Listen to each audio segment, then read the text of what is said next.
Welcome to the webinar introducing Eureka Therapeutics' new whole blood assay, an innovative ex vivo assay to evaluate antibody drug efficacy in whole blood. Thank you for taking your time to join us today. If you have any questions, please type them into the chat box in the lower left-hand corner of your screen and hit send. Feel free to enter your questions as you think of them, and we will try to answer as many as time allows for at the end of the presentation. Our presenter today is Dr. Jingyi Shang, the head of bioanalytics at Eureka Therapeutics. The head of research at Eureka Therapeutics, Dr. Hong Liu, will also be available to answer questions during the Q&A session at the end of the presentation. Now I will turn the presentation over to Dr. Shang. Thanks.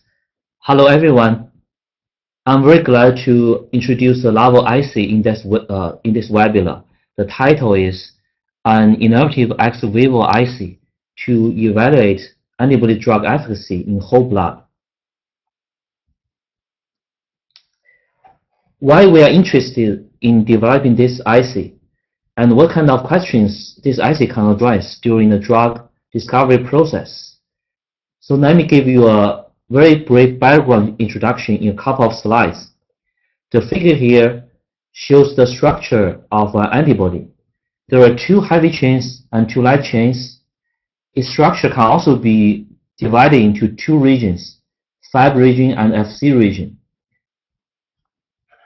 The Fab region is responsible mainly for the antigen binding and regulation. Fc region is for the Fc effector functions, depending on its binding partners.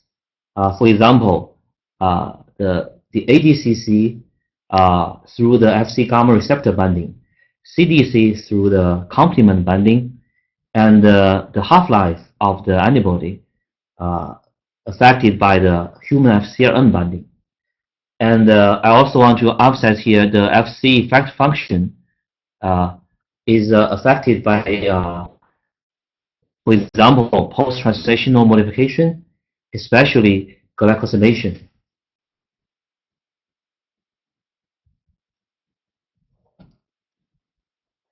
Then the next question is how to assess the Fc effector function.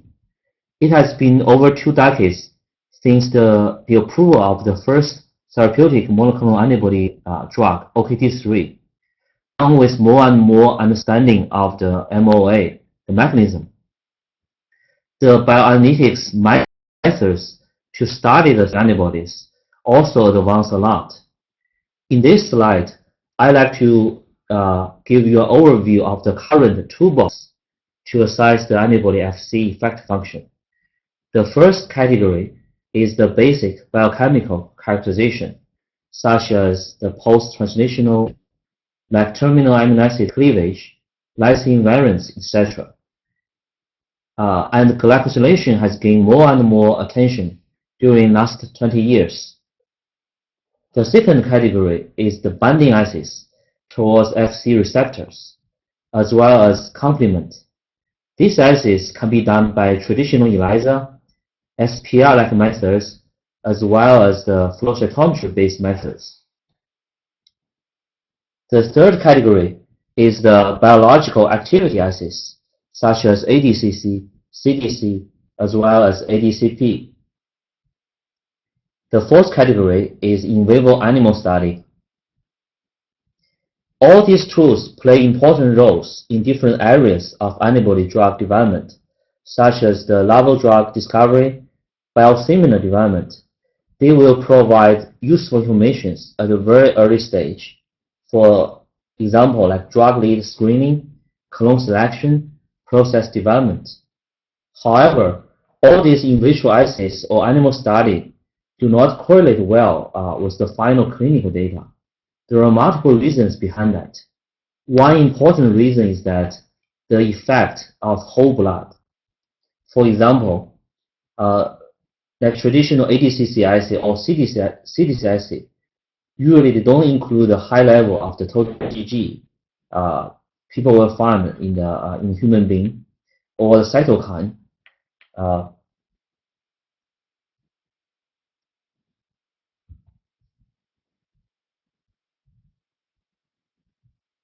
So that's why we like to introduce the another category. We call it ex vivo assay using whole blood. The purpose of this novel ex vivo assay is to assess the drug efficacy in the context of whole blood and trying to bridge the gap between the in vitro and the in vivo assay. With this assay, we can evaluate the efficacy of drug lead candidates as early as possible and as many as possible in the physiological relevant conditions. There are many cases that drug candidates may have very appealing profiles in the in vitro assays or even in animal study, but failed later. So this is where the gap is. And this assay will help in the part of the, at least in the part of the whole blood environment context.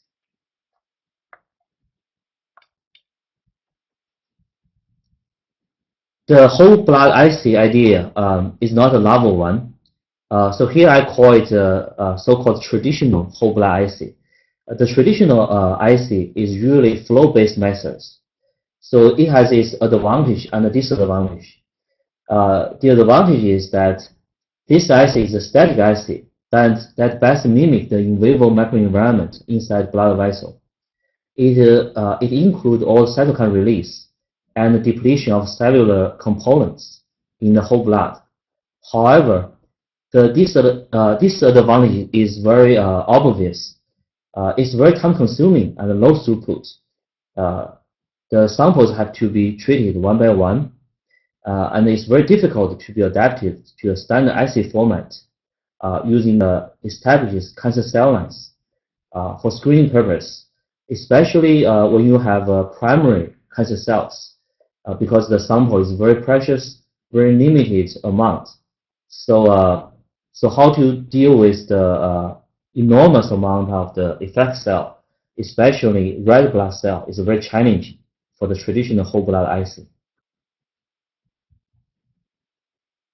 So how will we address this this kind of problems? So the core part of our lab assay is the immobilization of tumor cells. This slide shows you the principle of tumor cell immobilization. Complementary DNA technology was used for this purpose, for the cell attachment. And the cell tracker dye could be used to visualize the immobilized cells, or the PI staining can be used to track the dead cells. And then the microscopic imaging is used to visualize the cells. And this can be very easily adapted to high throughput analysis mode. I also want to emphasize 2 points here. The first, the cells are immobilized to microarray in a three-dimensional environment rather than the two-dimensional environment, such as you can find in a petri dish. And secondly, we also tested different cells. There are no activation or inhibition found for these cells after immobilization.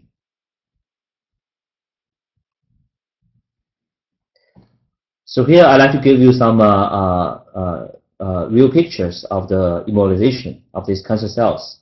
The left figure shows you the microscopic picture of live cells attached to surface. So these live cells can be visualized in single cell resolution as shown in the enlargement area in the right bottom column. The cells can also be attached in microarray format. The right figure is one example. There are 5 to 10 cells per spot. After the cell attachment, there is no cell behavior change, such as the shape or the activation, inhibition, etc. So these are the live cell immobilization technology.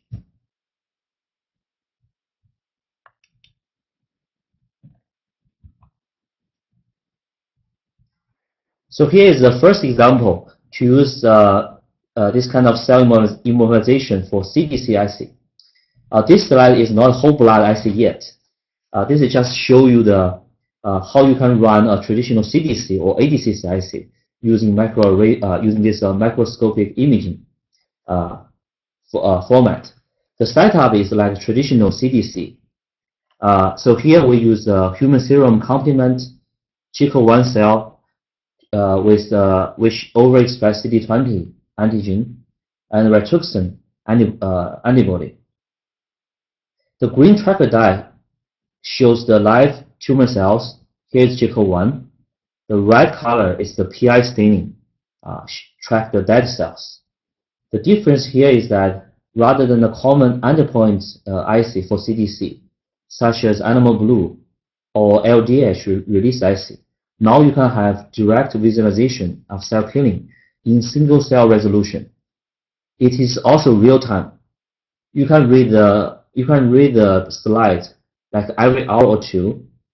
At the end of the time course, you can even make a movie showing the cell killing depending on the time.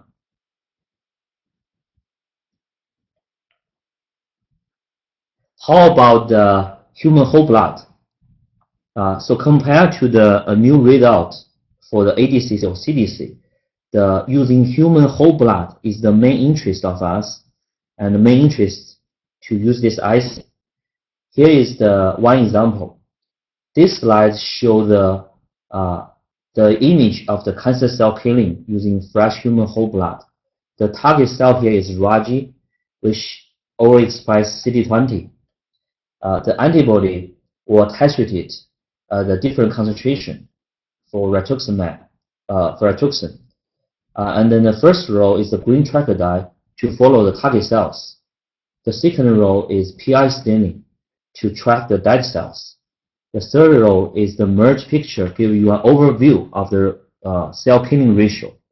This killing is due to the antibody and the whole blood, including CDC, ADCC, direct killing, or other mechanism. However, these assays are more physiologically relevant compared to the individual in vitro assays. For example, instead of the culture media condition or using purified effect cell or human serum complements, here we use human whole blood with all the components in blood, like high concentration of total IgG, around 10 mg/ml, and all the human serum complement and cytokines.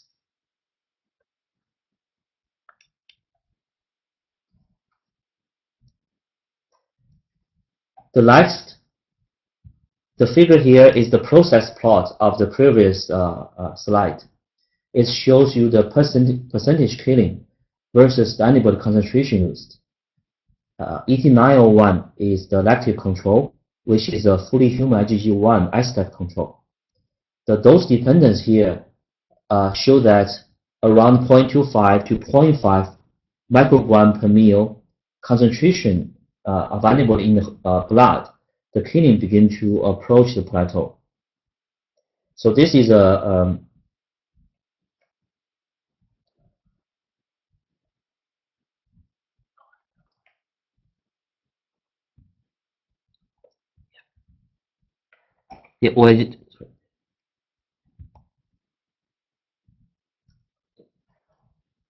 So furthermore, we have tested multiple donors for using their individual whole blood for this IC. So the cells are the same, Raji, and we still use the Rituxan antibody in this system, but there are 4 different donors. The results show the very similar dose dependence for these 4 donors. This is just a demonstration of the reproducibility of the whole blood IC among different donors.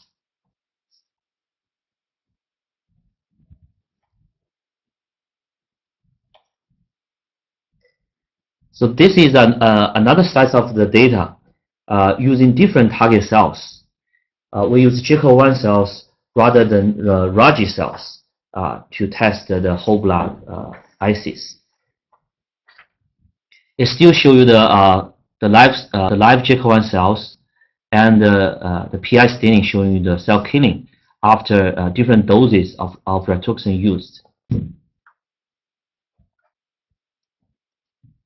We also went on and tested multiple donors. So here, like GPO1, we use 2 donors. They also show a very similar dose dependence between each other and compared to the Raji cells. So this slide shows you the reproducibility of this whole blood killing using different target cells and different donors. Besides the assay reproducibility, we are also interested in the sensitivity of this assay. So one factor here is the antigen copy number on the cell surface. Here to the left, we use 2 different cell lines. Both are CD20 overexpressing. The red curve shows you the Raji cell lines. The blue curve shows the MC-CAR. The difference between these 2 cell lines are the CD20 copy number of MaxiCAR is around 1/3 of Raji cells. So the left figure shows that the killing of MC-CAR is much weaker than Raji cells.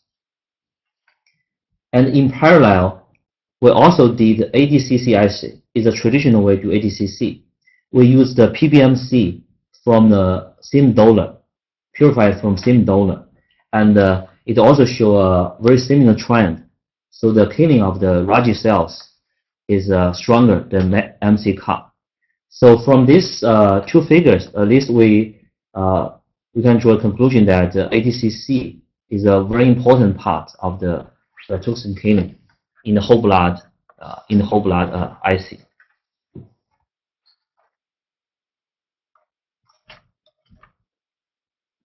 Let me switch the gear a little bit.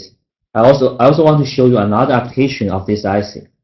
The isolation of drug-resistant cells, especially for the suspension cells or circular ones.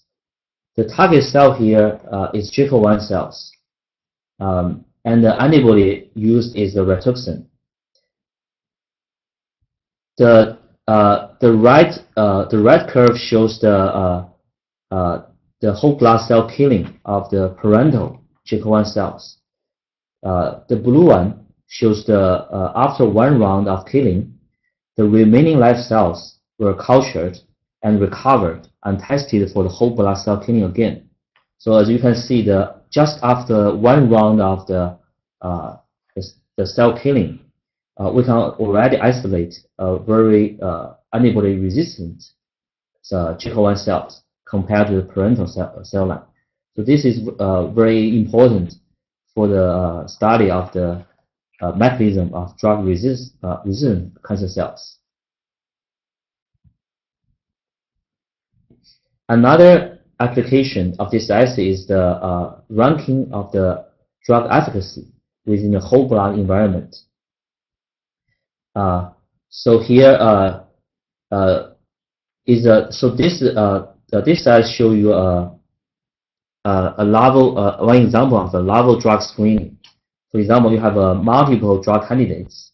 In addition to the binding assay or the in vitro ADCC, CDC, or other FC function, this assay enables people to do the whole blood assay to screen the drug efficacy in this kind of environment. There are 2 antibodies. The red one can show the cell killing, much lesser dose.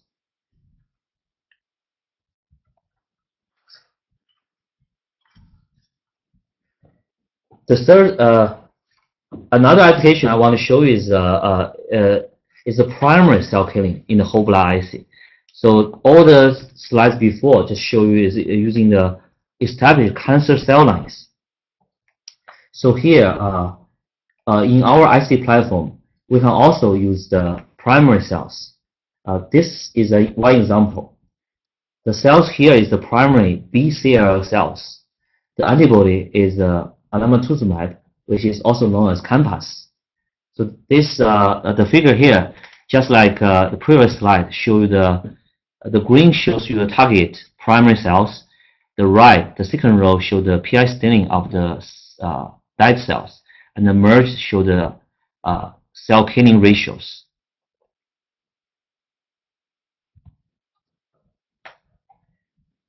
This figure shows you the process plot of the dose dependence of the primary cell killing induced by the campus.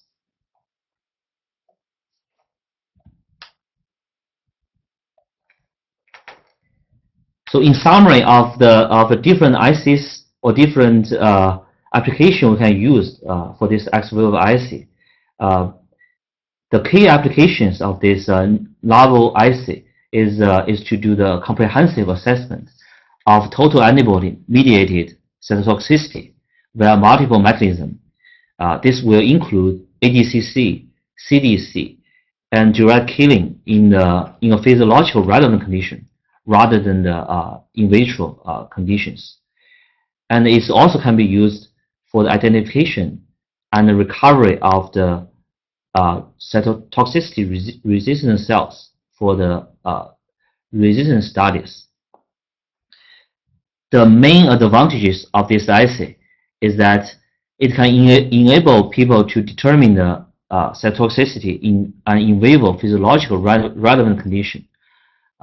This is very close to the physiological condition and mimic the whole blood environment. And this assay requires very low numbers of target cells, as few as 1,000 per cells. In the microarray format, the cell needed may be even less than 1,000.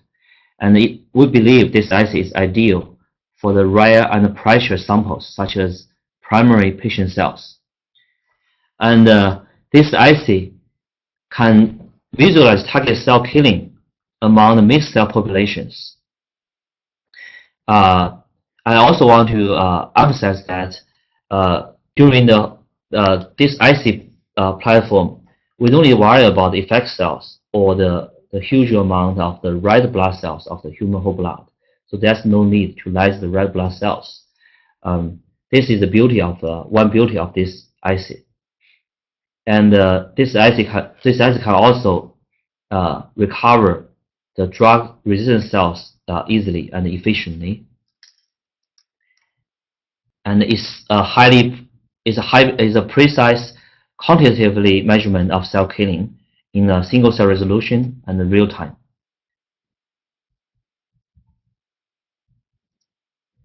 Thank you for your time. This is the end of my presentation. Thank you, Dr. Shang. We have reached the end of our formal presentation. Now we will take time to answer a few questions. If you have any questions, please type them into the chat box. Our first question is from Mary. Mary asks, what kind of camera do you use? Hi, Mary. We use the cell reporter automatic imager from the molecular devices. So this imager can scan the plate as different channels, so we can get the final image. Thank you. Our second question is from Kate. Kate asks, how is the percent killing evaluated? Is it a manual count? Actually, it's quite similar to the previous question. So the percentage killing is we first scan the green channel for the green tracker to get the total number of the target cells, and then we scan the Texas red channel to get the PI positive cell numbers. Then we can do the simple calculation to get the percentage killing. So the counting is totally automatic. Okay, we have a question from Indrani. She says, I might have missed this since I joined the presentation late. How many cell spots can you load onto one chip?